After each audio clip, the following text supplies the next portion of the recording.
We're all laid idle with the keeping of the Hey there, this is Brett, and welcome to the maiden voyage of Whispers of Oxenfurt, a podcast based on the book series The Witcher by Polish author Andrzej Sapkowski. Before we start, just a little background about myself. I have a bachelor's degree in history with a focus on medieval studies, specifically the Crusades. This naturally drew me to medieval fantasy. The first few episodes will be pretty short, maybe 10 to 15 minutes or so, as they are bottle stories that don't really affect the others too much. Today we will start with the first book in the series, The Last Wish, and it contains a collection of short stories built around a connected narrative. Each episode will cover one story, and today we'll begin with the first one, titled easily enough, The Witcher. So let's find a cozy corner booth and order around a frothy Mahakam ale and get started.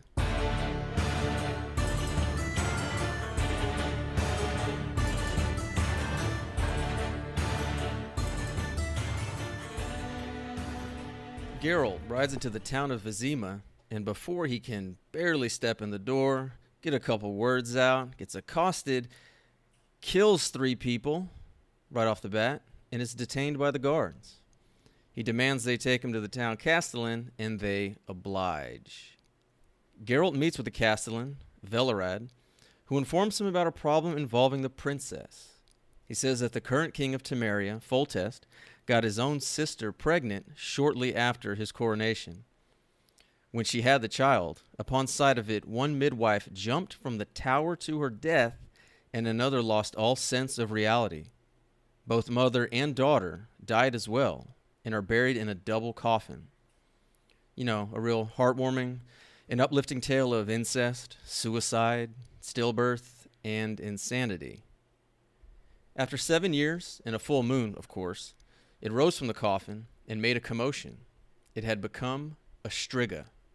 King Foltest forbade the beast to be killed and summoned all sorts of wizards and conjurers in an attempt to reverse the curse. One said you have to spend a night in the crypts, but little was left of him in the morning.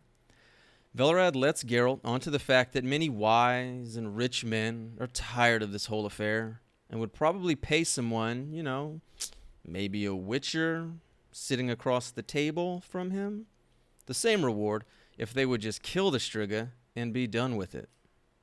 Velerad insists that she needs to be killed, and there is no way to reverse the curse. They do a hasty negotiation, and Geralt demands 1,500 orens in case he has to kill it. Foltest, with his described pretty face, sits in an armchair overlooking the Witcher. He tells Geralt that should the princess be harmed, his head will be on the block. Foltest departs and leaves Ostrit and Lord Segolin to give him additional information.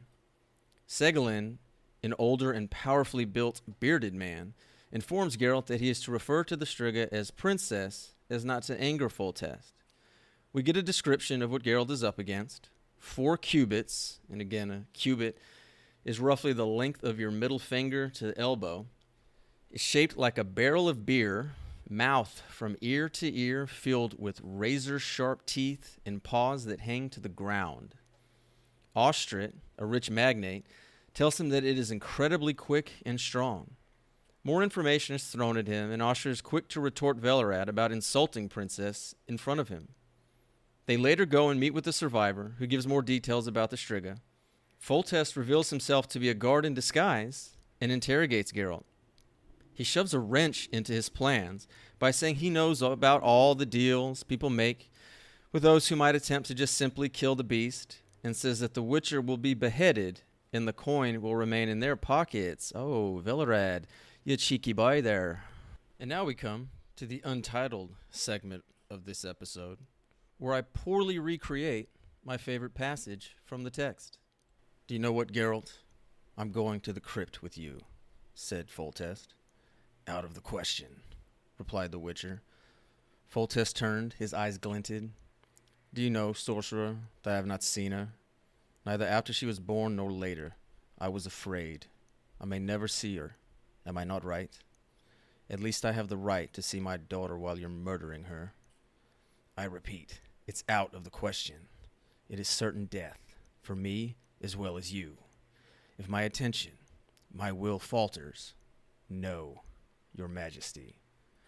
Foltest turned away, started towards the door. For a moment Geralt thought he would leave without a word, without a parting gesture. But the king stopped and looked at him. You inspire trust, he said. Although I know what a rogue you are, I was told what happened at the tavern. I'm sure you killed those thugs solely for word to spread, to shock people, to shock me. It's obvious you could have dealt with them without killing. I'm afraid I'll never know whether you are going there to save my daughter or to kill her, but I have to agree to it. I have to agree. Do you know why? Geralt did not reply. Because I think, said the king, I think that she is suffering. Am I not right? The Witcher fixed his penetrating eyes on the king. He didn't confirm it, didn't nod, didn't make the slightest gesture, but Foltest knew. He knew the answer. Geralt spends the night in the crypt and soon finds that Ostrid has joined him with a bribe to leave at once. He wants the instability to stay, making it easier for a hostile takeover. Geralt refuses, easily knocks him out, and ties him up. Ostrid awakens, and Geralt cuts him loose. He makes a run for the exit, and R.I.P. Ostrid. We'll pour one out there for you, buddy. The Striga makes her presence known, and they fight. Geralt refuses to use his silver sword, and eventually the Striga runs off in a frenzy. Geralt enters the double coffin and waits for sunrise. He awakens after the break of dawn to find the princess lying next to the tomb, naked and unconscious. He looks her over, all right, okay, normal teeth, all right, matted hair, okay, that makes sense. Reaches for her hand that was tangled in the hair, and whoosh, blood pours from his wound. With his strength fading, he bites hard into her neck until he finally sees her hands return to normal. With his last bit of energy, he tears off a piece of canvas and ties it around his neck. He succeeds and passes out. Geralt regains consciousness in a white-walled room and is greeted by Velrad, who assures him that his sword and money are accounted for. Before Velrad's incessant talking bores Geralt back to sleep, he says the princess is physically healthy and will soon be normal. Today, let's talk about the characterization and the actions of the White Wolf himself, Geralt of Rivia. It is interesting to be introduced to him by having him straight murk 3 peasants in a tavern before we even learn his name. The first chapter, he's only described as the stranger. Now, granted, those people killed seem pretty bigoted, so I'm sure they deserved it, but it is an interesting choice to start off showcasing the hero like that. Sapkowski does go on to show how quick-witted Geralt is, as he weaves through the politics of Foltest's court and comes out ahead. We get to see his practicality with squeezing a few more Orans from Velrad, and even when given the okay to kill the Striga by Foltest himself, he puts his own life on the line, trying to save her. This kind of gets countered with how he uses Ostrid as bait.